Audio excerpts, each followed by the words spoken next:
السلام علیکم ورحمۃ اللہ وبرکاتہ۔ اعوذ باللہ السمیع العلیم من الشیطان الرجیم من حمزہ ونفخہ ونفثہ۔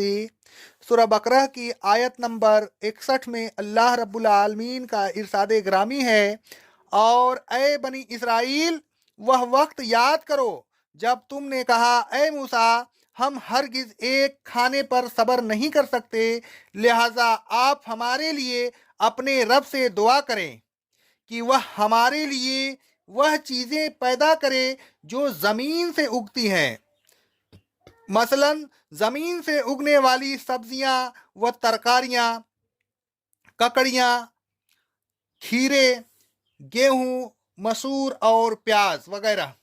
موسیٰ نے کہا، کیا تم بہتر چیزوں کے بدلہ میں ادنا چیزیں طلب کرتے ہو؟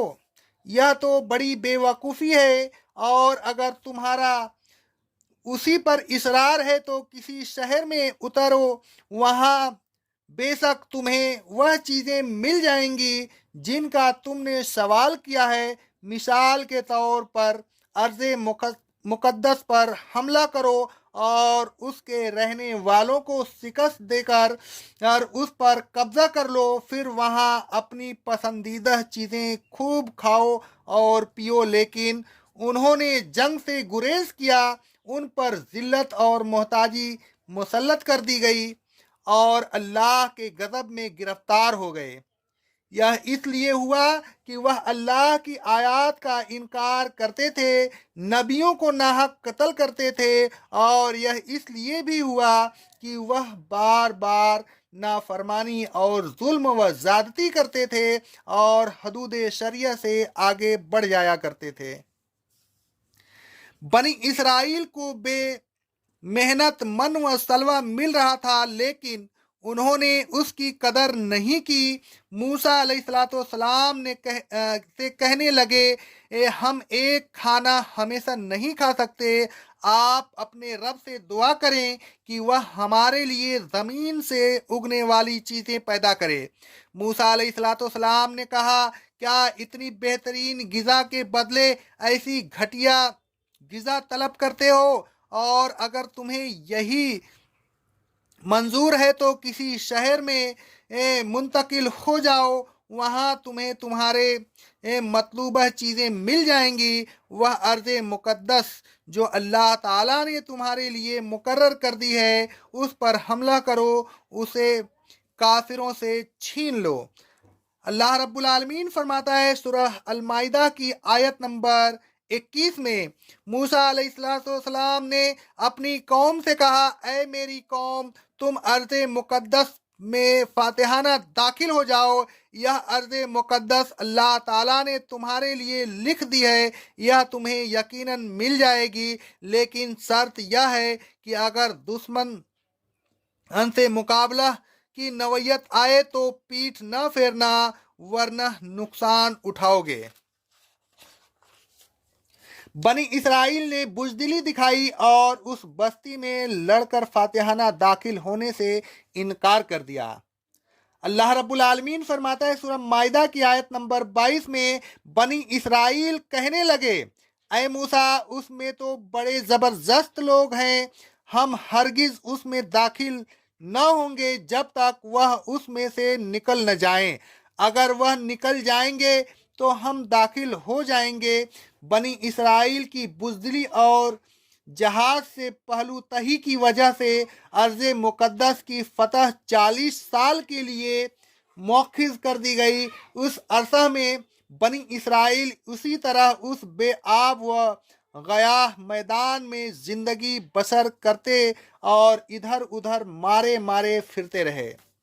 اللہ تعالیٰ فرماتا ہے سورہ مائدہ کی آیت نمبر 26 میں، اب اس ارض مقدس سے ان کو 40 سال تک کے لیے محروم کر دیا گیا، اب یہ وہاں نہیں جا سکیں گے، اسی سرزمین میں سرگرداں پھرتے رہیں گے۔ تو اے موسیٰ، آپ ان فاسق لوگوں کے معاملہ میں کسی قسم کا افسوس نہ کریں۔ بنی اسرائیل کی بزدلی، تن آسانی اور قربانیوں سے گریز کی وجہ سے ان پر ذلت اور افلاس کو مسلط کر دیا گیا۔ وباءوا بغضب من اللہ، وہ اللہ تعالیٰ کے غضب میں گرفتار ہو گئے، اور اس ذلت و افلاس اور غضب الہی کا سبب صرف ان کی بزدلی اور تن آسانی ہی نہ تھی، بلکہ اس کا سبب یہ بھی تھا کہ وہ یکفرون بآیات اللہ، اللہ کی آیات کا انکار کرتے تھے، انہیں چھپاتے تھے، حق پر پردہ ڈالتے تھے، اور یقتلون النبیین، انبیاء علیہ الصلوۃ والسلام کو قتل کر دیا کرتے تھے، حالانکہ انبیاء علیہ الصلوۃ والسلام کا قتل کسی صورت میں بھی کسی کے لیے جائز نہیں تھا۔ وہ اتنی مقدس ہستیاں تھیں کہ ان کا قتل کبھی بھی حق پر مبنی نہیں ہو سکتا، لیکن بنی اسرائیل ان کے قتل ناحق کے مرتکب ہوتے تھے۔ مزید برآں ان پر غضب الہی کا ایک سبب یہ بھی تھا کہ وہ مسلسل نافرمانیاں کرتے رہتے تھے، شرعی حدود سے آگے بڑھ جایا کرتے تھے، اور ظلم و زیادتی کر رہے تھے۔ ایک اور مقام پر اللہ رب العالمین کا ارشاد گرامی ہے، سورہ آل عمران کی آیت نمبر 112 میں، بنی اسرائیل جہاں کہیں بھی پائے جائیں گے ذلت ان پر مسلط رہے گی، سوائے اس صورت کے کہ یہ اللہ یا لوگوں کی پناہ میں آ جائیں، یہ اپنے بل بوتے پر عزت کے ساتھ آزادانہ زندگی بسر نہیں کر سکیں گے، یہ لوگ اللہ کے غضب میں گرفتار ہو گئے ہیں، افلاس کو ان پر مسلط کر دیا گیا ہے، اور اس سزا کا سبب یہ ہے کہ یہ لوگ اللہ تعالیٰ کی آیات کا انکار کرتے تھے، انہیں چھپاتے تھے، انبیاء کو ناحق قتل کرتے تھے، نافرمانی و زیادتی کرتے تھے، اور حدود شریعت سے آگے بڑھ جاتے تھے۔